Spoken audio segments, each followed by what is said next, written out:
What's happening, you guys? Man, it is cold out here in the East Coast. About to go to the gym, train some upper body, full body. Man, sorry it's been a while since I've uploaded for you guys, but yeah, I am back on the vlogs, and yeah, damn, it's cold outside. It's crazy because either my body's just not used to this weather anymore, or I'm not sure what it is. Maybe just less vitamin D from the sun from back when I was in Florida, but I've had this like really shitty cold for almost like, I want to say like a week and a half, and it sucks. It's been aggravating me, but yeah, I'm not sure what it is. I'm like just getting over it now, but man, has it been annoying. The kind that just gets you congested, and then you blow your nose, and then you have a headache. It's just, yeah, it sucks. It's annoying, but it happens.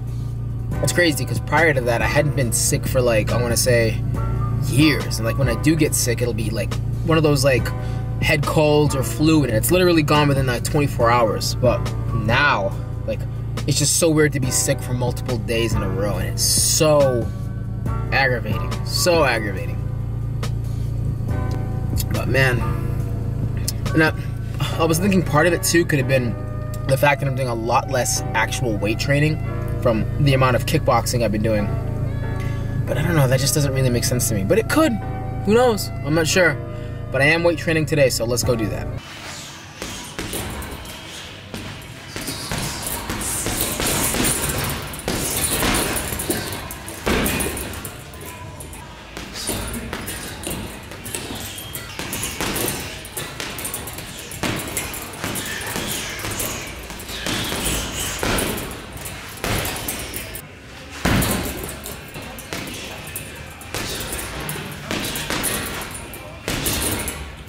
Alright guys, this is actually my first full training session, I would say.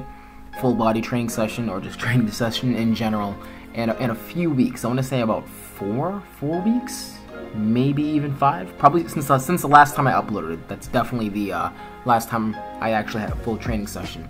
Now, it's not that I'm slacking on training. I've been doing this on purpose because of the amount of kickboxing I've been doing. And just allowing my body to just focus on one thing without my hips feeling so tight from squats and lunges and all these other compound movements that my body's so used to doing, and just being so tight all the time from the amount of muscle mass I was carrying. So, look, I'm only benching 185 pounds here. Yeah, have I lost some strength and some lean muscle tissue, lean body mass? Absolutely. Am I worried about it? No, not at all. Simply because, and I'm not trying to sound arrogant, it'll come back so much faster than somebody who is completely new to training. You know, moreover, I've done this before so many times. Like, I know how many calories to eat, I know what my training volume needs to be like, I just know how to train to get back where I was in no time at all, which is why it doesn't bother me, you know?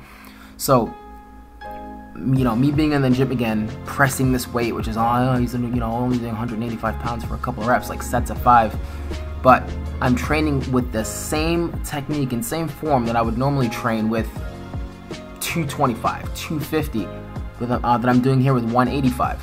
Simply because I'm approaching it in a way that, of somebody who would be coming back to training and wanting to do it the correct way. I'm not going to try and muscle up weight that I know I can't control with good technique, and I'm just patient. I know I'll get back there again. Another thing is, I don't, like, being super strong has never been my ultimate goal. I've never actually been a power lifter. I do respect and love powerlifting, but that's not my goal. Now, with my primary physical approach to fitness now being, you know, kickboxing, weight training has taken a back step, but I don't want to completely discount it. Now that my body is really more acclimated and adjusted to kicking and punching and just getting much more loose, I'm incorporating my weight training back in, which is why I wasn't so afraid to just slow down on it for a few weeks, because I know it's there. I know what I need to do to ramp my body back up to where it was. So yeah, taking my time, light sets of, well, not light for me, and I can only admit that 185 is a bit challenging for me to perform with good technique. Now there's a difference. 185 is challenging for me to perform with what I would consider being here, what I'm doing here, good technique. Controlled tempo on the way down, good bar path, keeping scapular retraction, as you can see that I have. a good base, my feet are driven into the ground, a good bench press technique, not going to failure. And this is how I would progress, say if I wanted to get extremely strong on that exercise again. So I am taking my time building my strength back up to where it was, just in the fashion that I would, what's the word I'm looking for? In the fashion that I would with the experience I have now, having been someone doing it from the beginning. Good technique, a weight that I can control without technique breaking down, and just not letting my ego get to me. Like, oh man, I could bench. I think my peak sets ever were 265 for 5 sets of 5. And again, not trying to train for complete strength, just involving a lot of higher rep range work in workouts. So that for me was my peak strength before. Now I'm over here doing 185. But it doesn't bother me. I'm going to get back to where I was. Here, I'm just doing some chest supported rows. You guys know this is my favorite exercise for my favorite horizontal pulling movement in general. It just gives you that stability. There's no moving around. Having a chest support allows you to get much more extension at the shoulder. I do like other exercises like dumbbell rows and seated cable rows, but this is by far my favorite horizontal pulling movement in this particular machine in general by Hammer Strength. And next up, I believe I did some deadlifts. I think I have deadlifts next. Yeah, I'm pretty sure it's deadlift next. And the same approach to the deadlift or even the squat or any exercise or movement pattern, I should say, in general. I'm picking a weight. This is just 225. And 225 for me was a bit challenging to do with what I would consider good technique, even though I think my technique was a little shaky here, to be honest, just because of how it actually felt. It felt like, one of my quads or one of my glutes or hamstrings was like activating more than the other. And I was thinking to myself, am I keeping those scapulas retracted? Am I pulling in tight, protecting the armpits to create that upper back tightness? Am I feeling, maximum tension in the glutes and hamstrings before the pull? Am I pulling the slack out of the bar? These are all things that I go over in my brain before I actually perform the rep. No, I'm not slowly going over those things, but it's just kind of like a checklist. And as you can see here, I'm not even doing a barbell squat. Coming back into squatting, I'm just doing a goblet squat. It's a safer, not saying that barbell squat for me would be dangerous. I have tons of experience using that, performing that exercise. But I want to do a goblet squat at a much lower tier exercise to just acclimate my way back in. I could perform it at a higher rep range. And just get my ankles, that dorsiflexion, and my knees just getting used to sinking deep into that squat before I really start loading that bar up again. And the primary point I wanted to get across in this video is, if you're new to training or you're somebody who has gotten away from training, come back into it smart. Train smarter, not harder. Don't just come back in there with the same mindset you had before of wanting to train with the same level of intensity and the same level of deliberate progression, but do it in a way that is cerebral, I'm over here deadlifting 225, but I'm making sure I'm doing it with good technique. I'm over here goblet squatting. I think that's like 40 or 50 pound kettlebell, but I'm performing it with the same amount of range of motion as you guys see me use with a barbell, so it has that direct carryover.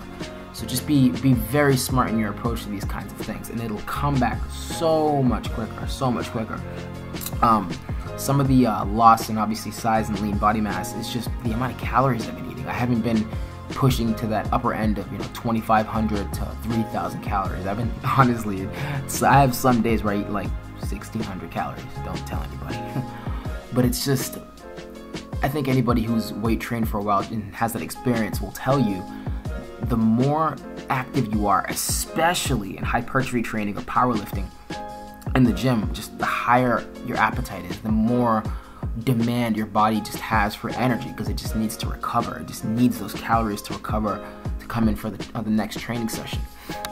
When you're not really weight training like that, it just drops your appetite. It just literally plummets. And same thing in my case, even though obviously when you're doing a ton of kickboxing and all these high intensity conditioning drills, you'll lose a lot of body fat. It just, for me, hasn't had the same level of spikes and hunger. I'm pretty sure any of you guys who comes home from a weight training session is starving, like you can't wait to eat. It's not quite the same when I come home from training. So All right, not a bad workout for having not actively trained for a few weeks. But yeah, this is how you do it. You slowly ease your way back in. Make sure technique doesn't break down.